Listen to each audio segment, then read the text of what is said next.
Hey everybody, I hope you're doing well. In this video, I want to talk about a Markov chain.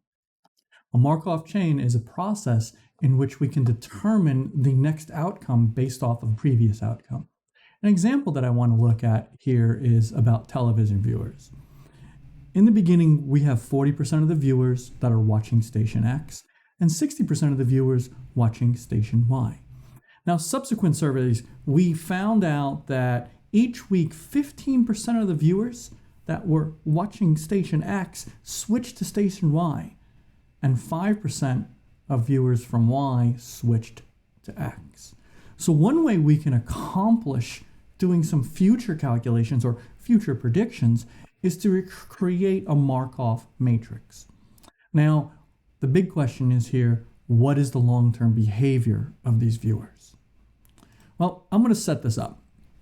I am going to have a transition matrix that's going to tell us that 85% of the people that are watching station X are going to continue watching station X, and 95% of the people watching station Y are going to continue to watch station Y.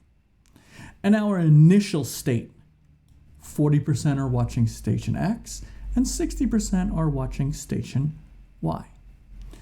So here's my Markov process here, where the kth stage is going to depend on the k plus first stage.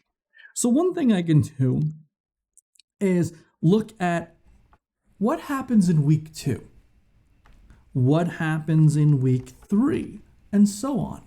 And if I do this, I'll wind up getting, well, about 35% of the people are going to watch station X, and about 65% of the people are going to watch station Y. That's after 1 week. That's the second week of watching. This vector over here, this is what happens after week 3. If I want to figure out a long-term behavior, I really don't want to start typing all this in. So one thing I can do is I can create a table where I'm dealing with, well, an indexing set.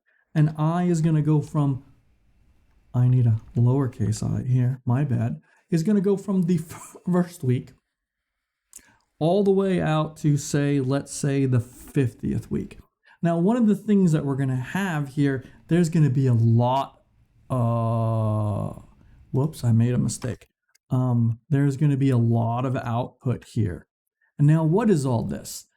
After week 1, this is the ratio of what we're going to have for station X and station Y. But in the long run, I'm noticing that these numbers right here, they're getting closer and closer to a 25-75 split.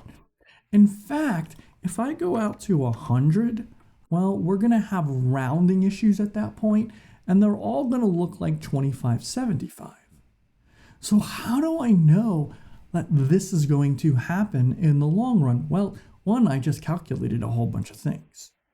Another way to do this is to notice that the eigen values for this particular matrix turn out to be 1 and 0.8.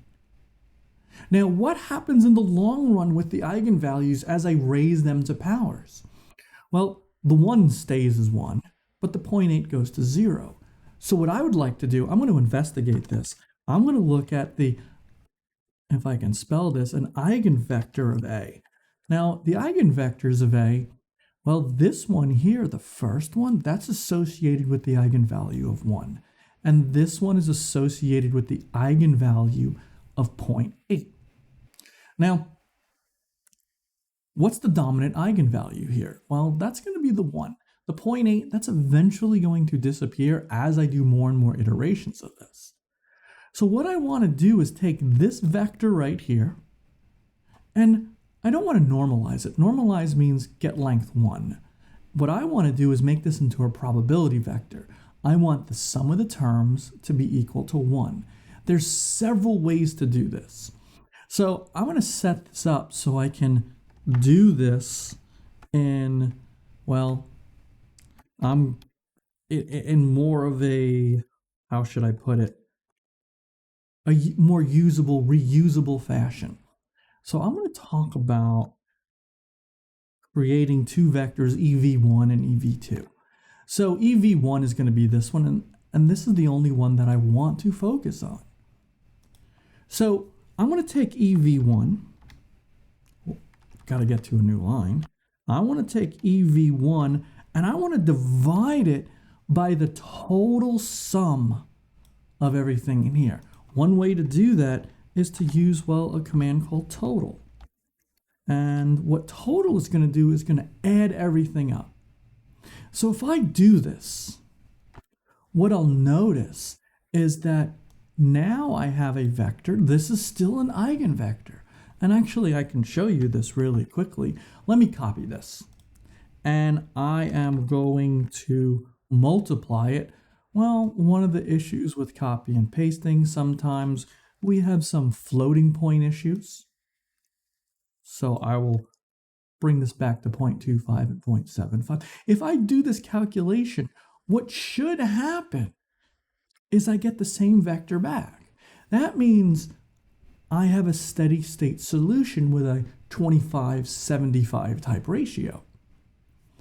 The nice thing about this total command is I don't have to do any manual adding. And that's going to help us out a lot with these questions. So what's going to happen in the long run? Well, I really didn't show you anything other than a 40-60 split. What happens if I change this and I have no one watching station X and everybody watching station Y? So let me hide all these and bring this table back for a second. If I evaluate this, let's see what's happening. I still get to my 25-75 split. So this is a good indication that this eigenvector, if I use the correct scalar multiple of it, I wind up getting where eventually the distribution of the population is going to go. I hope you found this video useful. If you have any questions, let me know. Have a good day. Bye.